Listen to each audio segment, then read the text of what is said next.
All right, good morning. Happy Monday, class. Let's get started on Judy Moody, Chapter 3. Two heads are better than one. So as we know, before we jump into right into Chapter 3, let's kind of discuss a little back what happened in Chapter 2. So we know in Chapter 2, it was Judy's first day of school. She was kind of in a mood. She was not too excited about it. She had really no desire to go. She didn't want to sit next to the one boy who eats paste as a snack during the class day. And of course, she sits in the front row and she's near him.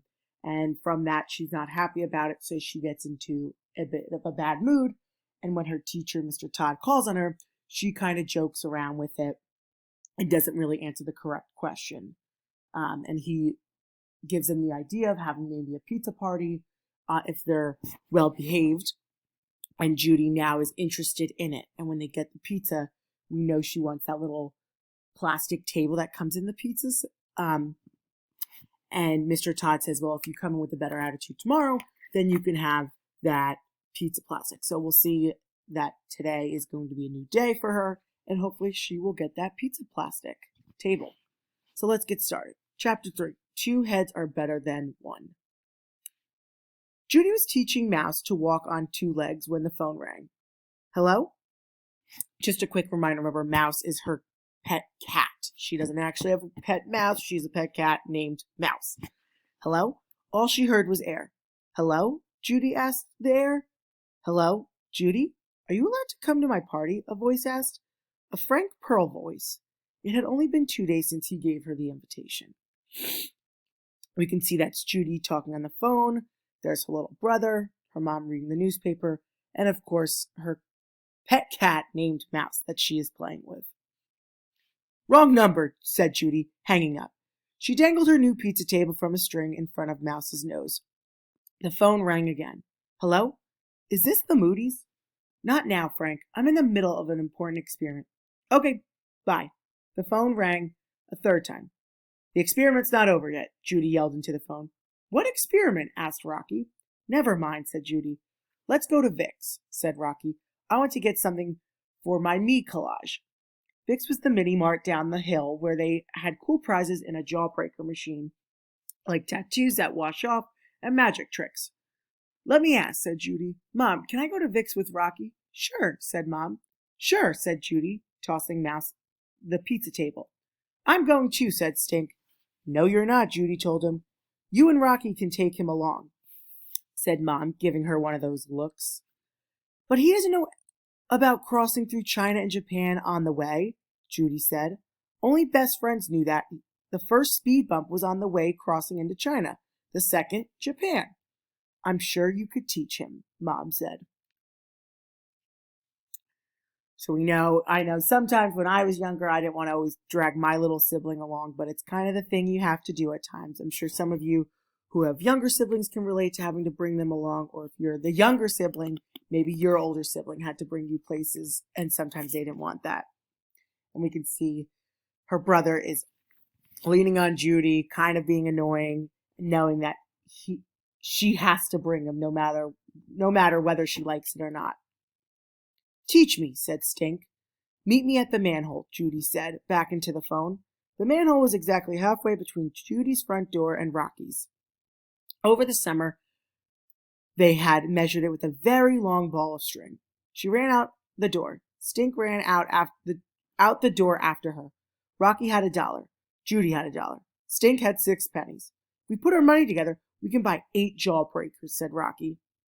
2 heads are better than one, Judy laughed. Get it? She unscrunched the dollar bill from her pocket and pointed to George Washington's head. I've got 6 heads, said Stink, showing his pennies. That's because you're a monster. Get it? Judy and Rocky cracked up. Stink did not have enough money for even 1 jawbreaker. You'll break your mouth if you try to eat 8 jawbreakers, said Stink. I could eat at least 2 for you. It's for the prizes, Judy told him. 8 quarters give us 8 chances to win a magic trick, said Rocky. I need a new magic trick to paste on my me collage. So remember, we know part of their assignment for Mr. Todd's class is making a poster or a collage that's all about them. Hey, wait, said Judy. I just remembered I need my dollar to buy Band-Aids. Band-Aids are boring, said Stink. Besides, you've 10 million. Dad said we have more Band-Aids in our bathroom than the Red Cross. But I want to be a doctor, said Judy. Like Elizabeth Blackwell, first woman doctor. She started her own hospital.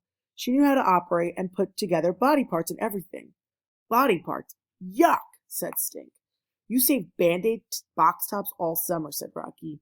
I thought you had enough to send away for that doctor doll. I did. I already ordered it, back in July. I'm still waiting for it to come. But now I need a microscope. You can look at blood or scabs, anything with it. Stink asked, when do we get to China? We're still on Jefferson Street, Stink, Rocky told him. Let's look for rocks until we get to China, said Stink. Let's see who can find the best one, said Rocky. The three of them studied the ground as they walked. Judy found 5 pink pebbles and a Bazooka Joe comic with a fortune. So we can see the 5 pink pebbles, the bubblegum fortune, a blue Lego, and a lucky stone is what they found on their walk so far. That read, money is coming your way. That's a nice thing to have. Rocky found a blue Lego and a stone with a hole in the middle of it, a lucky stone. So if we go back, Rocky found the blue Lego and that lucky stone. I found a black diamond, said Stink. That's just charcoal, said Judy. It's just glass, said Rocky.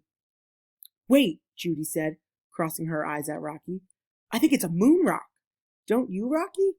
Yes, said Rocky, definitely. How do you know? Asked Stink. It has craters, Judy said. How did it get here? Asked Stink. It fell from the sky, said Judy.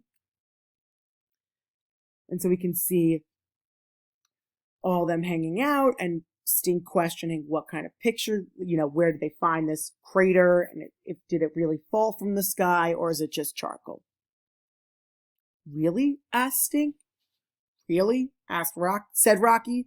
In my Space Junk magazine, it tells how a moon rock fell from space and left a hole in Arizona once. And our teacher last year told us how a moon rock hit a dog in Egypt one time. No lie, Judy told her brother. You're lucky. Moon rocks are billions of years old. Space Junk says moon rocks are dusty on the outside and sparkly on the inside, said Rocky. There's only one way to find out for sure if this is a moon rock then, said Judy. Judy scouted around for a large rock. Then she clobbered Stink's lump, smashing the moon rock to bits.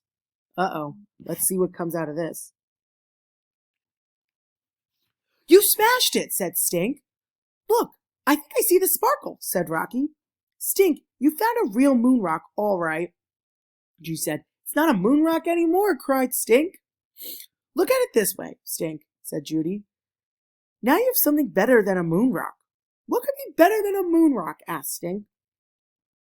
Lots and lots of moon dust. Judy and Rocky fell down laughing. I'm going home, said Stink. He scraped up his handful of the smashed rock, filling his pockets with dirt. Judy and Rocky laughed the rest of the way to China, ran back toward Japan, then hopped on one foot while patting their heads until they got to Vic's. So, as we can see, Stink's definitely disappointed that his moon rock, was taken away from him and Judy smashed it in front of him. So he left because he's upset and the one thing he wanted is now taken away. And while Judy and Rocky find it funny, we know Stink's definitely upset by this. And I'm sure we can assume in the future, Judy's parents are not going to be too happy about this for smashing and breaking something that was not hers to begin with. Right now, Judy's definitely kind of selfish and she does what she wants to do and doesn't seem to have to worry about others. She doesn't care about her other classmates and her mood, but she also doesn't care about her brother and smashing a rock that he might have really liked. At Vic's, they put their George Washington heads together for one small box of Band-Aids and had enough left over for one jawbreaker each. Neither of them won a magic trick for Rocky's me collage. Not even a troll or a miniature comic book or a tattoo. Maybe I could put a jawbreaker on my collage, said Rocky. Are you going to stick some Band-Aids on yours? Hey, good idea, said Judy. Stick a nickel left, Rocky said. So they bought a gumball and saved it for Stink. When they reached Judy's driveway, Stink ran toward them, his pockets jangling with money. Stink had brown lunch bags lined up on the front steps. "Guess what?" called Stink. "I made $3 just since I got home." "No way," said Judy. "Let's see," said Rocky. Stink emptied his pockets. Rocky counted 12 quarters. We know 4 quarters make $1, so 4 plus 4 plus 4 is 12. 12 quarters does, in fact, equal $3. "What's in the bags?" asked Judy. "Everybody in the state of Virginia must want it." "Yeah, what are you selling anyway?" asked Rocky. "Moon dust," said Stink. So, in the end, we can see that Stink definitely got the better end of it, even though they smashed his original rock. He's now taking that moon dust and selling it to people, and people are buying it. And he's going to have more money than both Rocky and Judy combined.